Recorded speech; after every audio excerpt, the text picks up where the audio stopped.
The world depends on projects that deliver solid results under predictable circumstances. We need those projects. But let's also be honest. The projects that truly inspire us are those that are wildly ambitious, those that have the power to change people's lives, and that teams pull off in spite of serious obstacles. This has been a banner year for that sort of project. Take the new railway running beneath Sydney. I can't wait for us to open it. I can't wait for people to start using it. It is going to be truly transformative for Sydney. The world is changing fast, and every day, project professionals are turning ideas into reality, delivering value to their organizations and society as a whole. On Projectified, we'll help you stay on top of the trends and see what's ahead for the project economy and your career. This is Projectified. I'm Steve Hendershot. PMI recently released its 2020 list of most influential projects, or MIP. It's a full-on extravaganza of more than 250 breakthrough efforts that touch every part of our world and every aspect of the human endeavor. There are, of course, projects directly related to conquering COVID-19, like Iceland's app-driven COVID tracking initiative. There's also the Sydney Metro, that new railway you just heard about. There's Shanghai Fashion Week's Cloud Catwalk, developed in partnership with Alibaba, as well as a giant new solar plant that could help Chile go carbon neutral. We're not going to cover all of them today, so I encourage you to pick up PM Network magazine or visit mip.pmi.org and get inspired. I'll also add that if you're scoring at home, we've snuck a few of the honorees into recent episodes of Projectified, and listen up for more in the future. Each of the projects we're featuring today is a multi-year effort, so these teams didn't spin up in response to the pandemic. But think about that, about the agility needed to respond to the challenges of 2020 and stay on schedule with enormous, ambitious, complex projects. Our sponsor for this episode is pmtraining.com. From live virtual classes to online courses available on demand, PM Training equips students to earn PMI certifications, including the Project Management Professional, or PMP. And Projectified listeners are eligible for discounts of up to $400 per class. Just enter the link pmtraining.com/podcast. We're going to start in Australia with the massive Sydney Metro project, which will cost more than 40 billion Australian dollars. Coming in at number 26 on the MIP list, it stands to transform transportation in the city. I spoke with Hugh Lawson, project director for Sydney Metro City and Southwest. His section runs through the city's central business district, also known as the CBD, and includes building extensive underwater railway tunnels that will soon accommodate autonomous trains. Tell me about the public transportation situation in Sydney. What's it like now, and how will the new train system fit in? Sydney's got a brilliant public transport network. It's got heavy rail, it's got ferries, it's got a brilliant bus network, it's got light rail, it's got all sorts of things going on. There's a really well-developed, mature public transport network, but Sydney Metro is about kind of taking that to the next level. What's the next step in terms of the capacity to really move people around the city and in and out of the CBD? And how do we take that opportunity to also build places and improve precincts in some of the areas we can go and touch? When I joined the team, we were still building the Northwest project, which was, if you like, the first part of the overall program of works, and that in itself, a massive, massive project, opened in May 2019. So, for almost a year and a half now, I've been running, this first fleet of driverless automated trains, 22 million trips so far, despite the impact of COVID. Having that first line, Metro Northwest, already running gives you an opportunity to see how the tech works. How have your observations of the completed sections changed the way you're approaching the work now on Metro City and Southwest? It's brilliant for us because we spent many years trying to explain what Metro Rail was going to be in terms of the product and how different it would be to, say, normal heavy rail. And actually having the Northwest section up and running is fantastic because you can go and ride the train. You can walk through the stations. You can understand the outcomes we're trying to achieve. You can experience what a fully accessible network is really like, with the ability to get from the street all the way through onto the train, fully accessible, really intuitive signage, all these sorts of things that we talked about. You can experience what a turn up and go service is like with high reliability, high frequency. The future Metro City line includes the central business district. Your teams have been working there through COVID-19, and because of the pandemic and the way that it emptied out the city center, you actually were able to do some stuff downtown that otherwise would have happened either later or more slowly. Overall, how has COVID-19 affected the project? In terms of impact on the overall project timeline, we've still managed to keep going. We're on program. Actually, all our sites are fully active, and there have been a few areas where we have been able to actually get ahead of the game and either work more efficiently or do more work. I think for the team and our contractors, the kind of initial period of COVID hitting and moving to a mixture of remote working and different restrictions in how we worked on site, adapting to that was pretty tough, certainly for the first kind of couple of weeks, 2, 3, 4 weeks, as we made a really abrupt transition from one way of working to a completely different one. But once that's been done, again, all credit to my team, our contractors, they've really adapted well in order to keep the project moving. And there's, some brilliant examples where the world has changed and, COVID's had such a huge impact. It does create opportunities to look at some of the things we just had as long-held assumptions and challenge them and see if there's a better way. Great example of something the team have done working with our colleagues at Sydney Trains who run Central Station is just really look at the hours we work. In the world before COVID, you would never suggest shutting down parts of the station during the morning peak. But there isn't really a morning peak at the moment. Even now, I think we're down at only about a third of the normal number of passengers at Central Station every day. And building the metro platforms and all the work we're doing at Central is really in a lot of customer-facing areas. We've got nearly 1 kilometre of hoardings up around the station at the moment, and they move around dynamically day to day, week to week as we progress different bits of work, putting in cabling, equipment, digging holes, all sorts of things that are going on. One of the kind of good things about COVID is everyone's had to think again.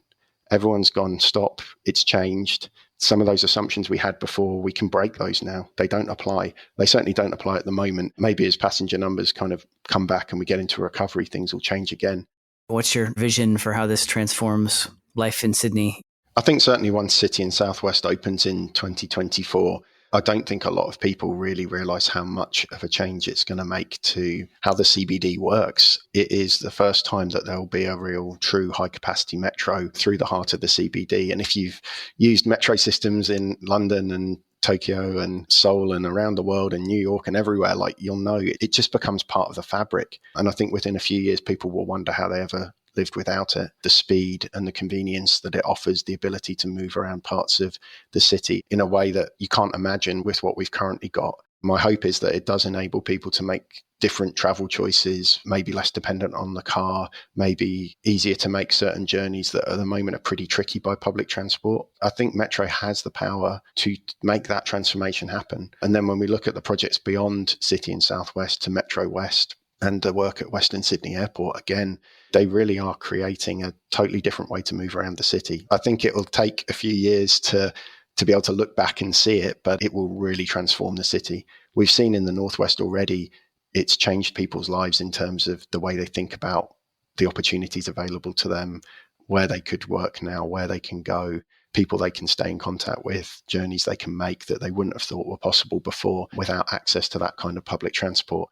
For me as a project person, I find it great that we've got a document called Future Transport 2056, which is, transport strategic framework, which sits within a much bigger picture of how Sydney can develop and ties in with land use and other kind of planning strategies in a really coordinated way. And for me with my project hat, it's brilliant because I really understand what my project is delivering as part of that bigger city shaping vision. And in Future Transport 2056, you can see these potential, high capacity public transport corridors. Now, they might be metro, they might be something else, but it starts to piece it together. And when you see it all laid out on the map, the projects, already delivered in the Northwest, underway with City and Southwest, starting delivery with West and Western Sydney Airport, plus the potential future extensions, connections, or other lines, you really do start to see that high-capacity metro network taking shape across a whole region, not just one line or a couple of lines coming together. And you start to understand that broader vision that will play out over perhaps the next 30 or 40 years even. Now let's transition from the tunnels beneath Sydney all the way up to the stars, or one star in particular, really, for another project on this year's MIP list. Coming in at number 17, the Solar Orbiter, a joint project between the European Space Agency and NASA in the United States. The Solar Orbiter's 7-year mission is to capture the first high-resolution images of poles of the sun. The orbiter launched in February and has already sent back its first images. Scientists hope the solar orbiter will unlock hidden secrets of the heliosphere. PMI's Harry Jenkinson spoke with César García, the solar orbiter project manager at ESA in the Netherlands, about the project for the Most Influential Projects video series, part of the treasure trove of content on mip.pmi.org. So the heliosphere is the bubble of charged particles in which everybody and everything is in our solar system. Now, the second big question that Solar Orbiter will address is what is making the magnetic fields and the variability of the sun? What is the root cause? The scientists think that the main elements of the magnetic field are flipping north to south every 11 years. However, nobody has been able to look at those magnetic fields from the poles of the sun. So Solar Orbiter over the years will be changing the orbital plane, and we will be orbiting and being able to see what happens in the North Pole and the South Pole of the sun. The hope is that these new views of the sun will help scientists better predict solar storms that can disrupt critical infrastructure on Earth, such as power grids, and that can also threaten astronauts in space. Of course, we have to protect the Earth, and we have to protect our machines on the Earth. We have to protect our spacecraft on the Earth. But eventually, we will also have to protect our astronauts when they go beyond the low Earth orbit. And we are doing this very, very shortly. So knowing space weather, being able to detect at source these massive effects of, mass being ejected from the sun, it could have up to, 20 hours, 24 hours. So that there is a warning time for the more massive events. In July, NASA and ESA published the first images from the solar orbiter, which show a swirling mass of campfire-like flares. That's just the beginning of what's to come over the next several years. Because of the resolution of the cameras looking into the details of the sun surface, then the scientists could already find out some features that they had not seen before. And those are these campfires. Now, what will happen is that as we learn how to calibrate those telescopes better and we take more images, they will be able to look into even more detailed features.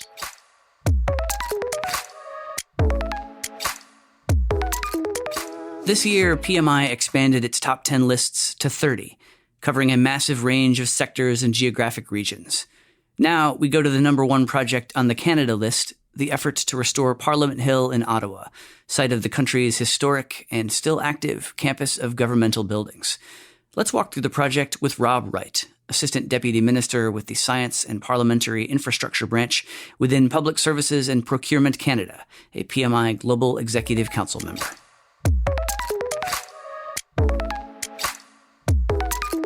Given the scope of the project and how disruptive it was destined to be to government, how did you anticipate those logistical challenges and think through solutions?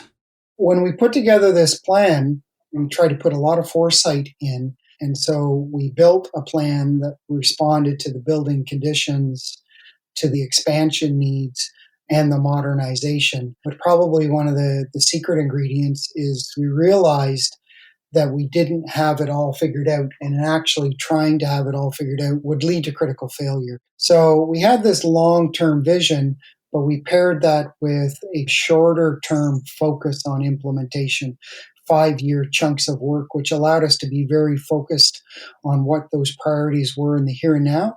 And then on a rolling basis, flexibility was built in so that we could make adjustments over time. And that has, I think, been fundamental to the success, to be able to make adjustments to meet the evolving needs of security, sustainability, universal accessibility, and a whole host of other elements. Building condition and the needs for expansion and modernization can awfully easily come into tension. And so the whole approach and sequencing of the projects, we engineered that so that the condition of the heritage buildings were kind of the primary driver, but the strategy was built around addressing those conditions so that we were able to get to buildings before they hit a critical risk of failure, and that drove the whole sequencing.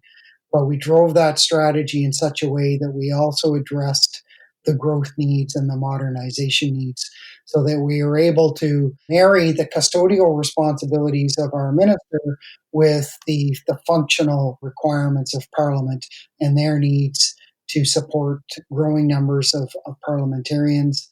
You mentioned these projects have happened in sequence. So Centre Block, literally the centerpiece of Parliament Hill, isn't going last because you've been saving it for the grand finale, but because of how it fits into the overall project plan. So how did you decide where to start and then what to fit in next? Well, we thought big, we started small. And that has accrued a tremendous amount of benefits.